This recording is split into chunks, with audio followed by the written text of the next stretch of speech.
안녕하세요. 지난 시간에 이어서 수업을 하도록 하겠습니다.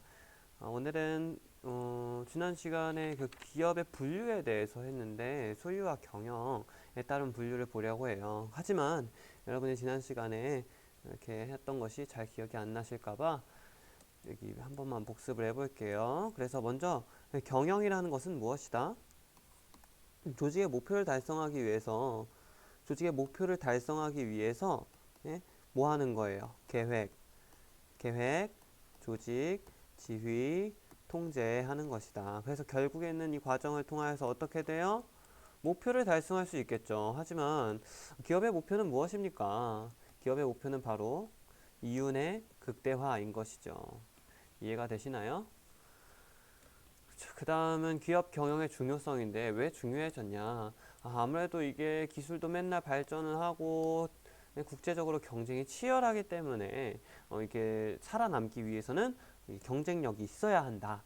예, 기업이 정말 이렇게 부강하게 이렇게 서 있어야 나라의 경제도 이렇게 윤택해질 수 있다. 우리도 아무래도 그 이익을 볼 수가 있겠다라는 것입니다.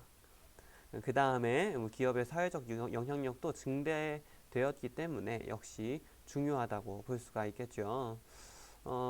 일단은 여기 이해관계자들이 쭉 나오는데 이렇게 영향을 많이 미친다라는 것입니다. 영향을 많이 미친다. 그래서 기업의 분류를 해봤더니 규모에 따라서는 뭐 대중소 이렇게 나눌 수 있고 오늘 배울 소유와 경영에 따라서 분류한다면 누가 소유하냐에 따라서 또 분류해 볼 수 있고 또 업종에 따라서까지 오늘 한번 보도록 하겠습니다. 자, 그래서 또 그러기 전에 우리가 여기 대기업, 중소기업, 소기업 이렇게 나누어 보았죠. 대기업 같은 경우에는 여기 제가 줄 쳤었죠. 소유와 경영이 분리되어 있는 경우가 많다. 회사의 주인은 주주다라고 말했었죠. 또 여기 소기업에서는 1인 창조기업에 대해서 잠깐 언급도 했었습니다. 혼자가 사장이면서 종업원이면서 북치고 장구치고 다 하구나. 약간 말이 어감이 안 좋았던 것 같은데 근데 어쨌든 그렇고요. 오늘은 이 소유와 경영에 대해서 한번 보도록 하겠습니다. 먼저 누가 소유하냐에 따라서 좀 일단 분류를 해보려고 해요. 일단은 여기 보시면 사기업, 음? 공기업 이렇게 있죠. 우리 일반인들이 경영을 하나 이렇게 그러니까 국민이 직접 경영을 하냐라는 것이고 공기업은 정부가 돈을 좀 들였냐라는 거 이렇게 볼 수가 있습니다. 괜찮나요? 네, 그 다음 보시면은 그 다음에 이 공사 합동 기업은 공기업과 사기업이 합쳤다라고 볼 수 있는 거죠. 그 사기업을 조금 이렇게 나눠 본다면 개인 기업이 있고 공동 기업이 있다. 뭐 아까 이렇게 잠깐 말씀드린 1인 창조 기업 있잖아요. 혼자 만약에 다 해 먹는다고 해도 개인 기업이라고 할 수 있고 그 다음에 사장 개인이 혼자 사장이 딱 한 명인데 그 한 명이 이 회사의 그 모든 돈을 이렇게 갖고 있어. 그 회사 전체가 자기 거야라고 말할 수 있다면 그것은 개인 기업이라고 볼 수가 있죠. 그러니까 다른 말로 여기 공동기업에서 비교를 하자면 주식회사가 아닌 거라고 할 수 있을 것 같아요. 가장 반대 느낌? 왜냐면 주식회사는 주인이 누구예요? 주주들이잖아요. 주식회사의 주인은 주주들 건데 사장 한 명이 주인입니다. 개인 기업의 주인은 사장 맞아요. 그거는 확실해요.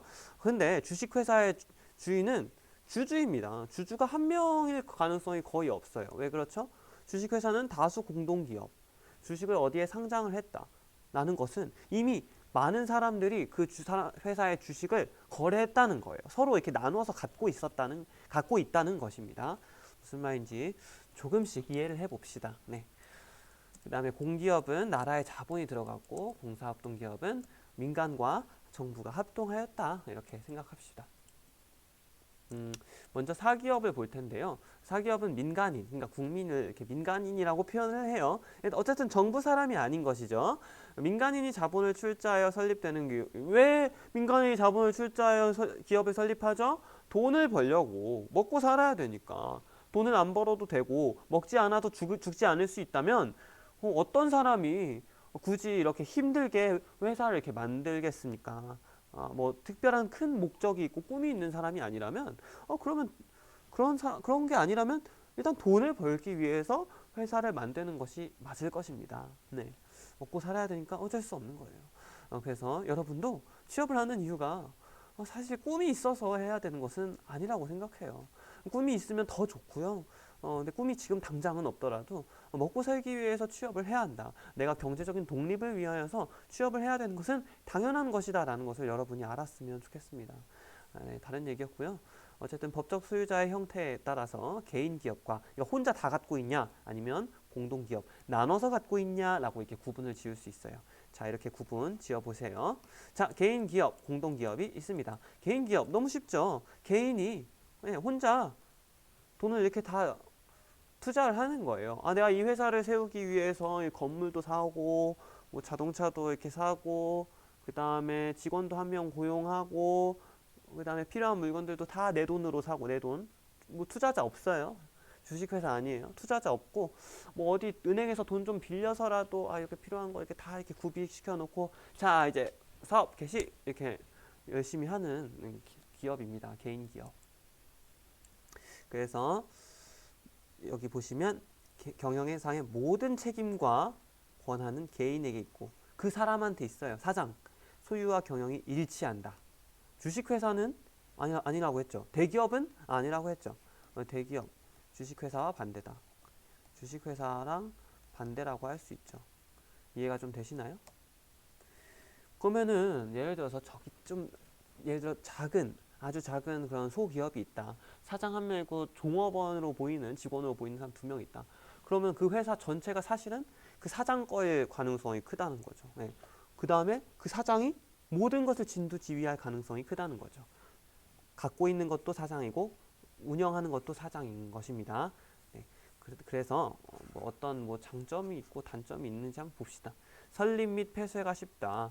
그래요. 사실은 개인기업 설립하기 어렵지 않아요. 그냥 혼자서 가서 이렇게 저 회사 설립하고 싶어요. 이렇게 서류 좀 이렇게 내밀면 거의 며칠 이내에 끝납니다. 개인기업 설립은. 주식회사처럼 복잡하지 않다.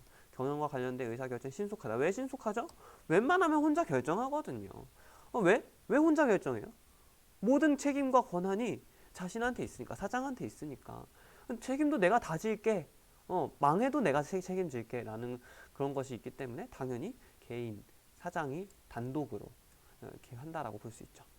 그 다음에 공동기업입니다. 공동기업은 왜 필요한가? 개인기업의 한계, 무엇이 있을까요?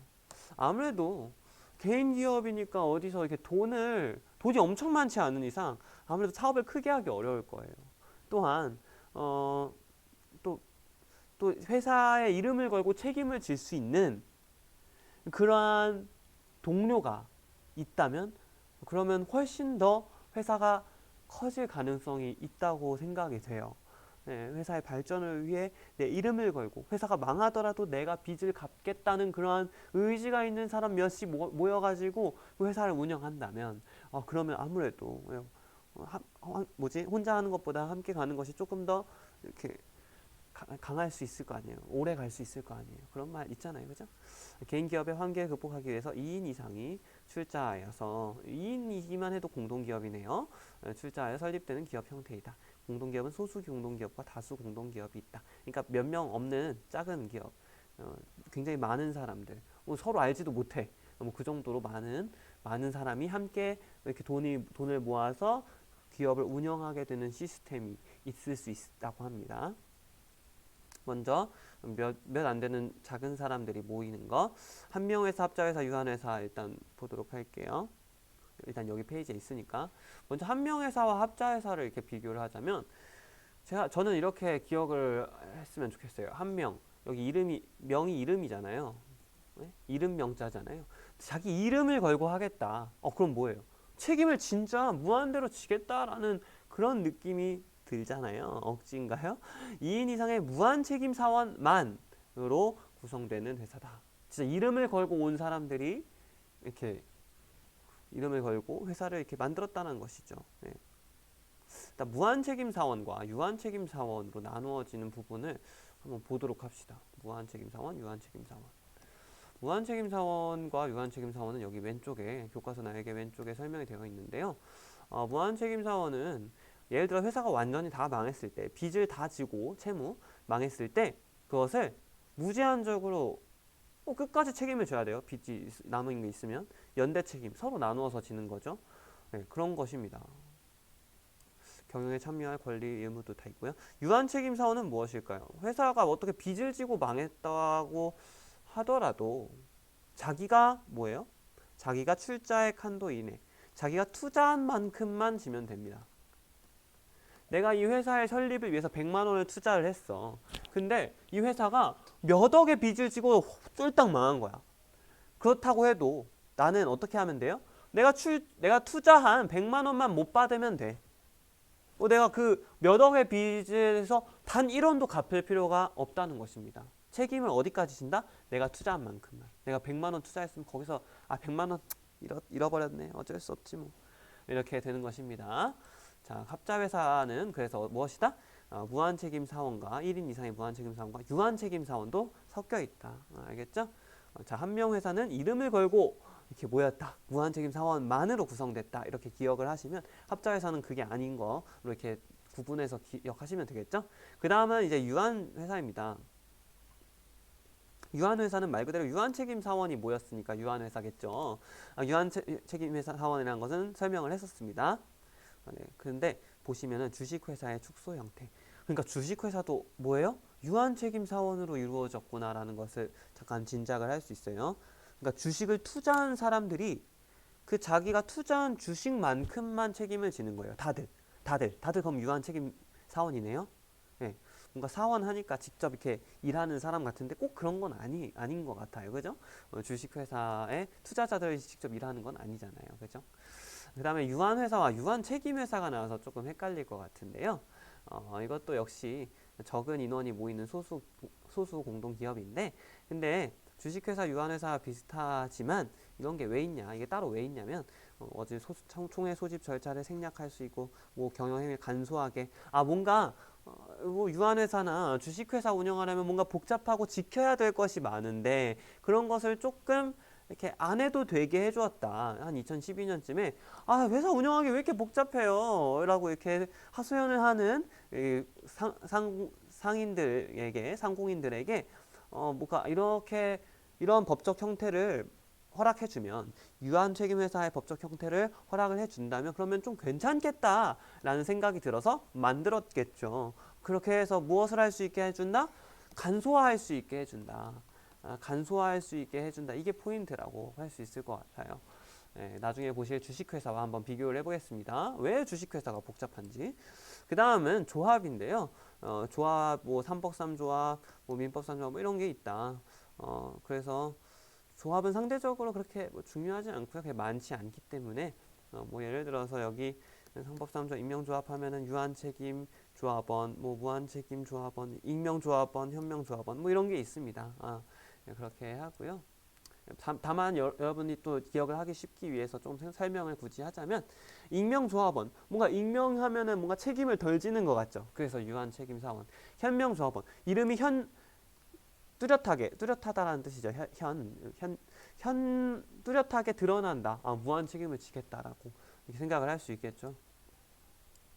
민법상조화 참고하시고. 자, 그 다음에 주식회사를 한번 보겠습니다. 주식회사는 당연히 기억을 해야 하죠. 주식회사는 무엇이에요? 한명이상의 유한책임사원만으로 구성된 오늘날 기업의 대표적인 형태입니다. 특히 어느 기업? 대기업이라고 볼 수 있죠.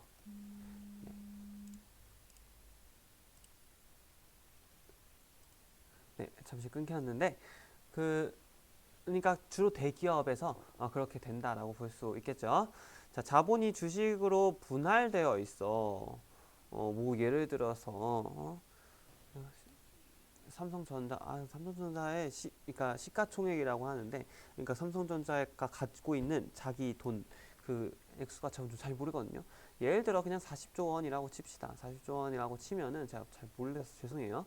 이것을 주식으로 나눈 거예요. 하나하나. 지금 뭐 삼성전자 주식이 8만 원이라고 한다면 그러면은 엄청나게 쪼갠 거죠. 엄청나게 쪼개서 그것을 여러 사람들이 가질 수 있도록 한 거라고 볼 수 있는 것 같아요. 그죠? 8만 원쯤이야. 내가 주식 하나쯤은 가질 수 있겠다. 그런 생각 들죠? 그래서 일반 대중으로부터 자본을 모집하여서 뭘 형성할 수 있다? 대자본을 형성할 수 있다. 예, 아무래도 그렇겠죠. 여러 사람들이 다 투자하니까. 뭐 그냥 아무리 그 돈이 그렇게 많지 않아도 그 많지 않은 사람들이 다 이렇게 서로 모아서 돈을 투자하면 많아지잖아요. 그죠? 그 다음에 또 핵심. 소유와 경영이 분리되어 있다. 소유는 누구? 주주들. 주주들입니다. 주로 여러 명이 있을 거니까요. 그 다음 경영은 누가 한다? 전문 경영자가 한다라는 것입니다. 어쩌면 진짜 소유와 경영이 완전 분리되어 있다면 진짜 월급 받으면서 전문 경영자가 월급쟁이인 거예요. 1년에 한 1억 4천만 원 줄게. 우리 회사 좀 경영하러 올래? 라고 부를 수 있다는 거예요. 물론 1억 4천 보다 훨씬 더 많이 받는 경영자가 많을 거예요. 왜냐하면 이 대기업을 완전 전체적으로 이렇게 진두지휘할 사람을 이렇게 구하는데 엄청 유능한 사람을 불러와야 될 거 아니에요. 엄청 유능한 사람 불러오려면 솔직히 어떻게 해야 돼요? 손을 많이 줘야 되겠죠. 그래서 뭐 하다못해 몇 억에서 한 몇십억이라도 줘야지 이렇게 오겠죠. 정말 큰 기업이라면. 네. 그냥 일반적인 주식 회사라면 뭐 1억 대면 되겠지만요. 그죠? 아무튼 주주는 주식 매매 양도가 자유롭다. 그러니까 언제든지 또 탈출할 수가 있어요. 나 그냥 이 회사 관여 안 할래 하고 탈출할 수도 있다. 주주는 최고 의사 결정 기관인 주주총회. 제가 주주총회 지난 시간에 얘기했었죠. 의결권을 가진다. 어떤 경영에 결정을 할 때, 뭔가 선택할 때 그 투표할 수 있는 권한을 가지는 거예요. 근데 1주당 1의결권인 거예요. 그러면은 굉장히 많은 주식을 가진 사람이라면 그 사람은 투표 권한이 엄청 많아지겠죠. 근데 그게 맞는 것 같아요. 왜냐면 이 회사에 대해서 거의 상당수의 돈을 자기가 이렇게 투자한 건데 자기가 이렇게 결정에 영향을 미칠 이렇게 권한이 많아야 되겠죠. 안 그러면은 자기 마음대로 뭐 잘 하지도 못하면 자기가 대부분 차지하고 있는데 회사 망하면 어떡합니까? 자기가 다 잃어버리는 거잖아요. 그죠? 협동조합. 협동조합은 아까 말한 이 조합에서 이렇게 비슷한다고 볼 수 있습니다. 경제적으로 약한 지위에 있는 생산자나 소비자가 공동으로 자금을 출자했다. 뭔가 조금 약한 지위에 있다는 말이 조금 마음에 안 들기는 하는데 좀 아무래도 보호할 필요가 있는 부분이라고 볼 수 있을 것 같아요. 그래서 좀 특별히 봐야 될 점은 여기 협동조합의 3대 원칙이 좀 있네요. 보시면은 아까 1주당 1결권이었던 주식회사와는 다르게 출자액과 상관없이 1인 1개의 의결권을 가진다는 그런 특징이 좀 있어요. 그래서 조금 더 민주적이지 않냐라는 말이 있는 것 같습니다. 그 다음에 상호 부조주의, 서로 협동한다. 그래서 협동조합이겠죠. 이용주의, 이용에게 비례하여 배당한다.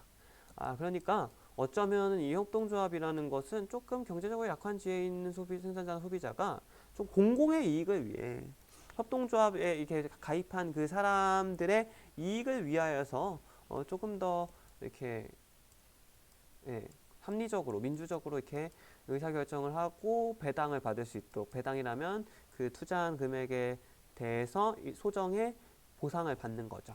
그런 걸 할 수 있는 그런 거라고 단체라고 기업이라고 볼 수 있습니다. 자, 그 다음에 마지막으로 오늘 기업 집중에 대해서 살펴보도록 할 텐데요. 기업 집중이라는 것은 개별 기업이 서로 불필요한 경쟁, 사실은 경쟁이라는 게 저는 필요하다고 봅니다. 불필요한 경쟁이 저는 어디 있냐고 이렇게 말을 하고 싶기는 한데, 저는 굉장히 자본주의적인 입장이라서요. 근데 일단은 불필요한 경쟁이 있을 수 있겠죠. 뭐 그래서 독점적이 이런 말 좋지 않은 거잖아요. 이런 거를 얻기 위해서 이게 다른 기업과 합친다? 약간 이런 걸 이렇게 좀 반대하는 입장인데 저는 그런데 어쨌든 이런 것들이 있습니다. 대표적으로 기업 연합 합동 결합이라고 하는데 영어로 기억을 해두시는 게 좀 더 좋을 것 같아요. 카르텔, 트러스트, 콘체른. 그래서 무엇이냐? 예를 들어서 아주 정확 100% 맞는 예시는 아닌데요. 기업 연합 카르텔이라고 있습니다. 카르텔이라고 하면 혹시 들어보는 사람도 있을 것 같아요. 담합도 카르텔이라고 이렇게 말을 하거든요. 무엇이냐? 일단은 다 개별 기업이에요. 다 개별 기업인데 근데 연합을 해가지고 다른 사람들이 다른 기업들이 새로 진입할 수 없도록 해요. 어떤 방법을 할 수 있냐면 바로 가격을 담합하는 것도 하는 방법이 될 수 있을 것 같아요. 가격을 다 비슷하게 해버리고 서로 나눠 먹기를 다 해서 기업의 온 부분을 다 차지한다면 새로운 기업들이 들어올 수 없겠죠. 그럼 이것이 뭐 불필요한 경쟁이라고 표현할 수, 어쨌든 잠시만 다시 시작하겠습니다. 죄송해요. 그래서 이렇게 뭐 가격 담합을 한다든지 하면은 아무래도 그렇게 다른 기업들이 경쟁을 이렇게 하기가 쉽지 않을 겁니다. 그 다음에 우리 트러스트를 한번 볼 텐데요. 트러스트는 법률적, 경제적 독립이 없다. 그러니까 완전히 합쳐졌다라고 볼 수 있다. 보면 돼요. 완전히 합쳐졌다. 합병이라는 말이 여기 밑에 나오죠. 예시에. 그러니까 여러 기업들이 그려볼게요. 여러 기업들이 진짜로 하나로 합쳐진 거예요. 예. 어떤 식으로 합쳐지냐? 자본적으로 결합을 한 거예요. 서로 돈을 우리는 하나야 하고 이렇게 그 투자되었던 그런 돈들을 그냥 하나로 이렇게 합친 겁니다. 합쳐가지고 회사 이름은 따로 ABC라고 존재하기는 하는데 실제로는 하나다라고 볼 수 있는 거예요. 우리나라에는 그런 형태가 많지 않아가지고 익숙하지 않을 것 같아요. 마지막으로 콘체르는 한번 보도록 할게요. 경제적 독립성이 없다라는 것으로 볼 수 있고요. 여기 보시면은 재벌이라는 말이 될 수 있을 것 같습니다. 우리나라에는 재벌의 형태가 좀 있죠. 여러분, 재벌이라는 말이 영어입니다. 한자가 아니에요. 진짜입니다. 좀 익숙하지 않죠? A라는 큰 기업이 있으면, 거대 그룹이 있으면, 뭐 S전자, 삼성그룹, 현대그룹 이렇게 크잖아요. 그러면 여기에 굉장히 돈으로 서로 이렇게 연결되어 있는 그런 회사들이 있을 수 있다는 겁니다. 그래서 B라는 기업도 C라는 기업도 이 BC 기업이 갖고 있는 투자된 돈의 대부분은 A 기업 거. 그러면은 어떻게 되는 거예요? B가 돈 많이 벌고 C 돈 많이 버는 게 누구한테 이익이에요? A한테 이익이 되는 그런 느낌입니다. 그렇게 되면 어떤 단점이 있을까요? A가 BC 기업을 이용해 가지고 성장을 하기 위하여서 그래가지고 BC끼리만 해먹을 수 있겠죠. 다른 여러 가지 기업이 다른 여러 DEF 기업이 있을 수 있는데 이 사람들은 소외시키고 자기들끼리만 해먹을 수 있겠죠. 그래서 뭐 예를 들어서 뉴스에서 나오는 일감 나눠먹기 뭐 이런 것도 다 이런 데서 나오는 거라고 볼 수가 있습니다. 네, 아무래도 우리나라는 그렇게 클 수밖에 없었던 것 같아요. 이렇게 빠르게 성장을 하기 위해서. 그래서 여전히 문제가 좀 남아있는 부분이 많은 것 같습니다. 하지만 이미 그렇게 많이 커왔기 때문에 그 욕심이라고 해야 되나? 그걸 버리기가 쉽지 않죠. 그래서 그 해동 관행을 유지하게 되고, 뭐 좀 해결이 되었으면 좋겠습니다. 잘. 그래서 오늘 여기까지 보도록 하고요. 다음 시간에는 공기업과 공사합동기업 이 부분을 보도록 하겠습니다. 여러분 수고하셨습니다.